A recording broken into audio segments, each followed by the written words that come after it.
Bismillahirrahmanirrahim. Assalamualaikum warahmatullahi wabarakatuh. Syukur alhamdulillah kita masih bisa berjumpa kembali di channel kajian Islam ini. Salawat dan salam semoga tetap tercurahkan kepada junjungan kita Nabi besar Muhammad sallallahu alaihi wasallam. Allahumma salli ala sayyidina Muhammad wa ala ali sayyidina wa maulana Muhammad. Sahabat kajian Islam yang dirahmati Allah, salat merupakan ibadah pokok seorang muslim. Seluruh ulama sepakat bahwa amalan yang pertama kali dihisab adalah salat. Jika baik salatnya, maka baik pula seluruh amalannya. Namun jika buruk salatnya, maka buruk pula amalannya. Untuk itu kita perlu total dalam melaksanakan sholat agar pahala sholat menjadi sempurna, baik sholat wajib maupun sholat sunnah. Selain harus khusyuk dan menghayati bacaan sholat, kita juga wajib memperhatikan pakaian yang digunakan saat sholat. Jangan sampai kita berpakaian asal-asalan saat menghadap Allah Subhanahu wa ta'ala, sementara berpakaian rapi saat kondangan.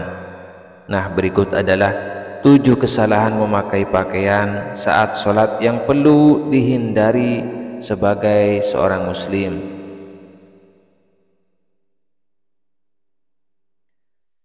Yang pertama adalah kamisa dengan gambar salah satu jenis pakaian yang tidak boleh dipakai untuk sholat adalah hamisah atau baju yang terbuat dari bulu yang memiliki gambar di atasnya.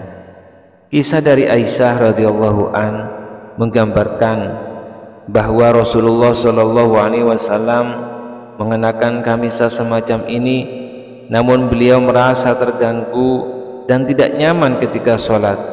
Oleh karena itu, umat muslim sebaiknya menghindari menggunakan pakaian dengan gambar saat melaksanakan sholat. Kemudian yang kedua, sarung atau celana yang melewati mata kaki atau isbal. Isbal adalah tindakan membiarkan sarung atau celana hingga melewati batas yang ditetapkan oleh syariat Islam, baik karena sombong maupun tidak sombong. Rasulullah Shallallahu Alaihi Wasallam melarang menggunakan sarung yang menutupi mata kaki saat sholat. Dari Abu Hurairah, ia berkata, tatkala ada seorang laki-laki sholat mengenakan sarung yang menutupi mata kakinya, Nabi menyuruh dia pergi agar berwudu. Orang itu pergi untuk berwudu lalu datang, beliau menyuruhnya pergi lagi. Ada seorang laki-laki bertanya, wahai Rasulullah, mengapa engkau memerintahkan dia berwudu lagi? Beliau berpaling lalu berkata, orang itu sholat tapi sarungnya menutupi mata kakinya. Sesungguhnya Allah tidak menerima sholat seorang laki-laki yang musbil atau sarung atau celananya menutupi mata kaki. Sahabat kajian Islam yang dirahmati Allah, di sini ada perbedaan pendapat. Sebagian mengatakan boleh untuk terus sholat walaupun celana atau sarung melewati batas mata kaki. Adapun mengenai sholat dalam demikian, para ulama telah berbeda pendapat dalam hal ini. Ada yang menganggap sah sholatnya dan ada pula yang tetap menganggapnya tidak sah. Namun sesuai dengan apa yang disampaikan oleh Ustadz Ahdi Hidayat, kalau dari asbabun nuzulnya beliau menceritakan bahwa Nabi Muhammad menyuruh mengulang kembali wuduknya sampai 3 kali.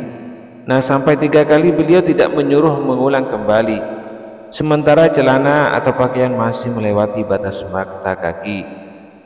Dari situ ada perbedaan pendapat.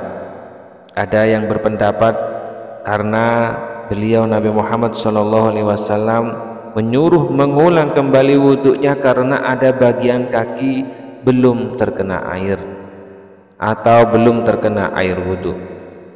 Wallahu a'lamu bishawab. Kemudian yang ketiga, sholat pakai sepotong baju. Allah Subhanahu wa taala berfirman dalam surat Al-A'raf ayat 31 yang artinya, hai anak Adam, berpakaianlah. Hai anak Adam, pakailah Hai anak Adam, pakailah pakaian yang indah di setiap memasuki masjid. Yang dimaksud kata al-masjid dalam ayat ini adalah sholat.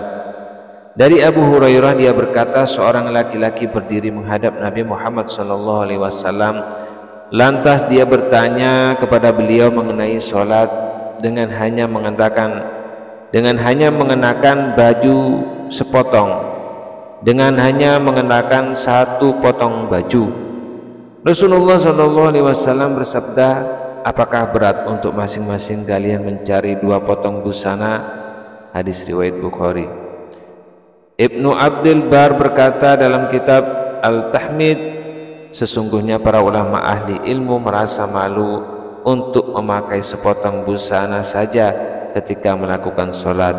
Mereka selalu merias diri dengan cara memakai baju terbaik yang mereka miliki, memakai parfum, dan menggunakan siwak.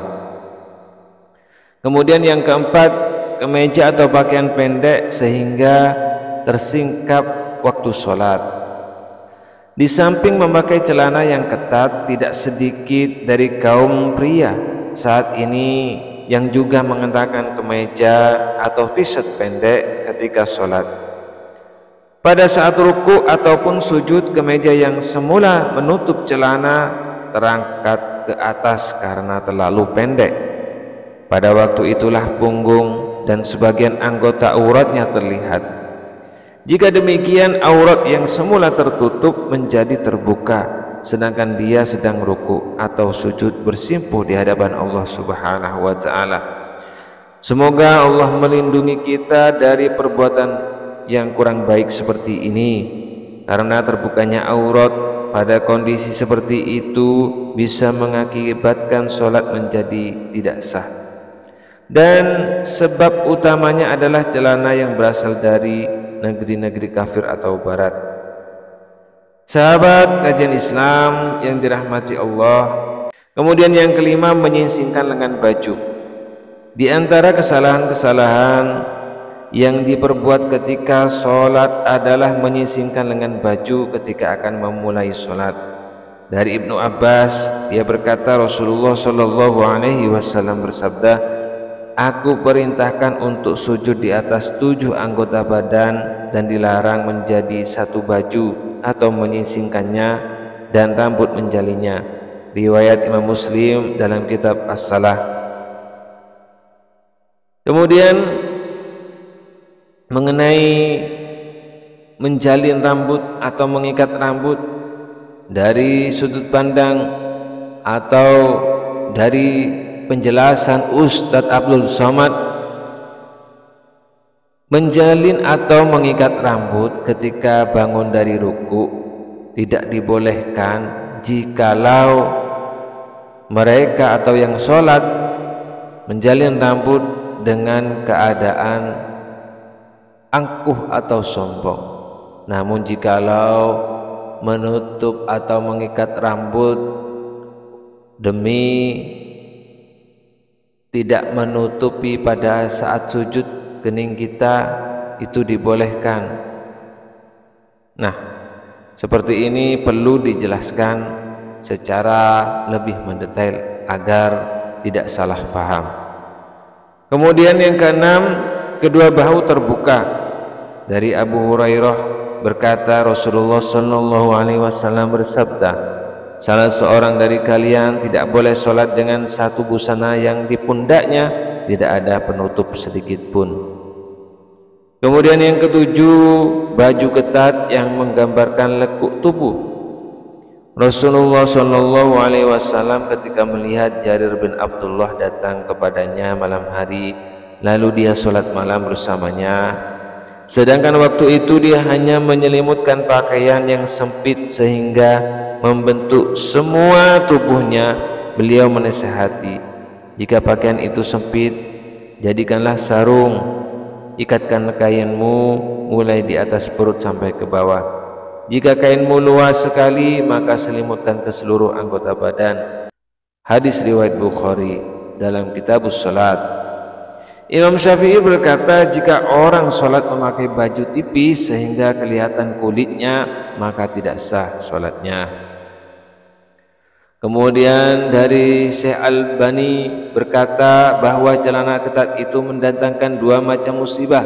Musibah pertama, bahwa orang yang memakainya menyerupai orang-orang kafir, sedangkan kaum muslimin memang memakai celana. Akan tetapi model celana yang lebar dan longgar, umat Islam baru mengenal celana ketat setelah mereka dijajah bangsa Eropa. Pengaruh buruk itulah yang diwariskan oleh kaum penjajah kepada umat Islam. Akan tetapi karena kebodohan umat Islam sendiri, mereka mengambil tradisi buruk tersebut. Kemudian musibah kedua, celana ketat menyebabkan bentuk aurat terlihat dengan jelas. Memang benar bahwa aurat pria adalah anggota badan antara pusar dan lutut. Namun seorang hamba yang sedang melakukan sholat dituntut untuk berbuat lebih dari ketentuan yang telah ditetapkan oleh syariat Islam. Tak pantas kita melakukan maksiat kepada Allah ketika sedang sujud bersimpuh di hadapannya. Ketika dia mengenakan celana ketat, maka kedua pantatnya akan terbentuk dengan jelas. Bahkan lebih dari itu, bagian tubuh yang membelah keduanya juga terlihat nyata. Sahabat kajian Islam yang dirahmati Allah, dari Komite Tetap Pembahasan Masalah Ilmiah dan Fatwa Saudi Arabia semacam MUI di Indonesia menjawab pertanyaan mengenai hukum Islam tentang sholat memakai celana. Jawaban yang dirumuskan adalah sebagai berikut. Jika pakaian tersebut tidak menyebabkan aurat terbentuk dengan jelas karena modelnya longgar dan tidak bersifat transparan sehingga anggota aurat tidak bisa dilihat dari arah belakang, maka boleh dipakai ketika sholat. Namun apabila busana itu terbuat dari bahan yang tipis sehingga memungkinkan aurat yang memakai dilihat dari belakang, maka sholatnya yang dikerjakan batal hukumnya. Jika sifat busana yang dipakai hanya mempertajam atau memperjelas bentuk aurat saja, maka makruh mengenakan busana tersebut ketika sholat, terkecuali tidak ada busana lain yang dapat dikenakan. Sahabat kajian Islam yang dirahmati Allah, demikianlah yang dapat kami sampaikan pada kesempatan kali ini. Semoga video ini bermanfaat untuk kita semua, dan apabila ada kata atau kalimat saya kurang berkenan di hati Anda, saya mohon maaf yang sebesar-besarnya. Akhirul kalam, wassalamualaikum warahmatullahi wabarakatuh.